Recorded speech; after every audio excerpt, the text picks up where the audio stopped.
그래서 SGLT2 이니비터 약물로는 포시가, 슈글렛, 자디앙, 스테글라트로가 있고 가장 연구가 많이 된 거는 다파글리플로리진이랑 엠파글리플로진 두 가지 약물입니다. 포시가랑 자디앙 이렇게 있어요.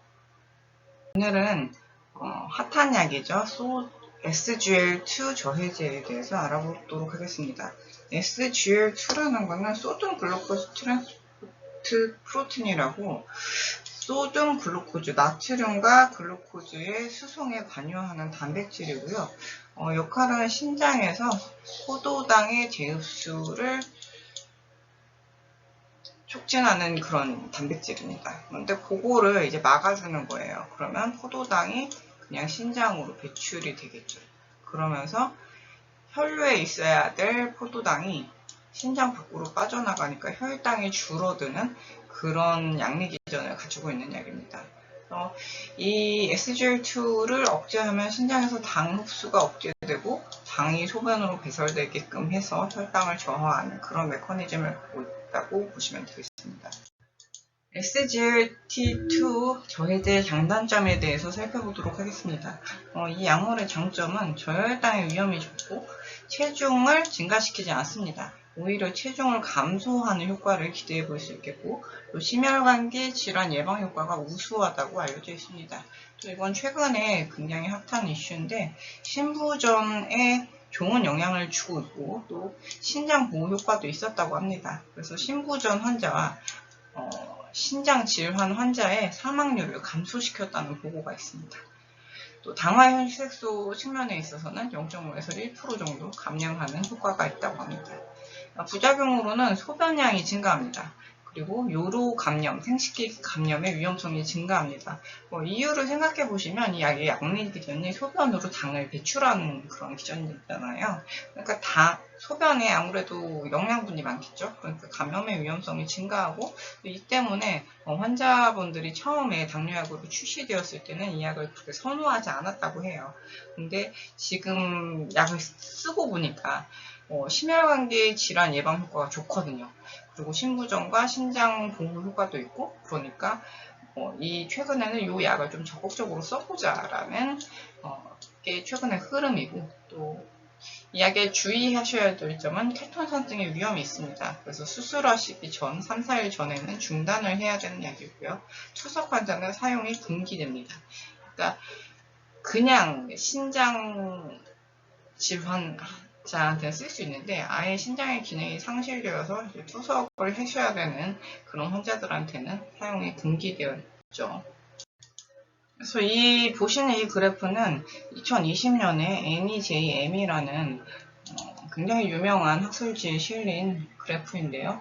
다파글리플로리진이나 플라시보를 비교한 겁니다. 위약과 SGLT2 이니비터인 다파글리플로리진의 연구 결과를 비교했을 때 하자드 레이쇼, 그러니까 사망률을 비교한 건데 보시면 레날, 신장으로 인한 사망률도 이만큼 감소한 것을 볼 수 있고 카디오베스큘라, 심혈관 질환으로 인한 사망률도 감소시킨 것으로 볼 수 있고 어떤 이유든지 그냥 위약을 먹는 것보다 다파글리플로리진을 먹는 것이 사망률에 있어서 감소한 것을 확인을 할 수 있는 그런 그래프가 되겠습니다.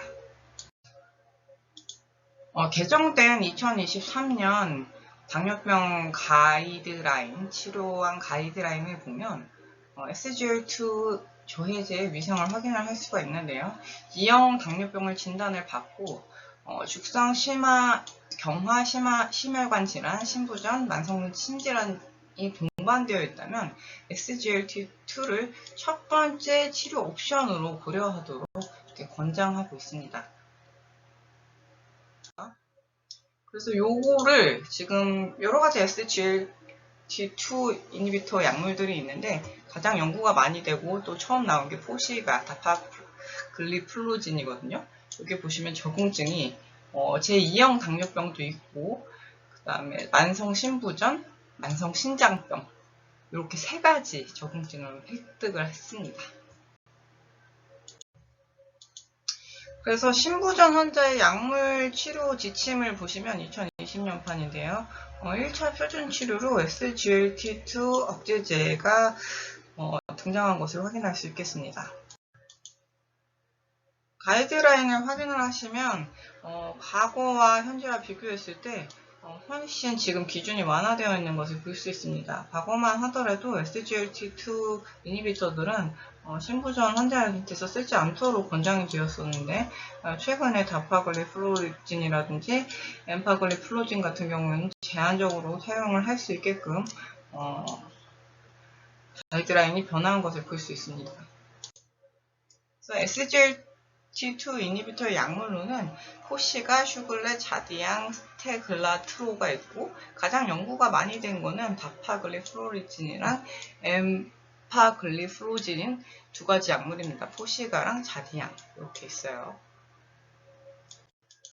현재 당뇨병 약물 보험 인정기준 인정가능 이제요법을 보면 SGLT2 이니비터 같은 경우에는 metformin과 설포닐 유레약의 약물과 병용이 인정되고 있습니다. 여러 가지 약물들이 출시가 되어 있는데 포시가 얘가 오리지널이죠.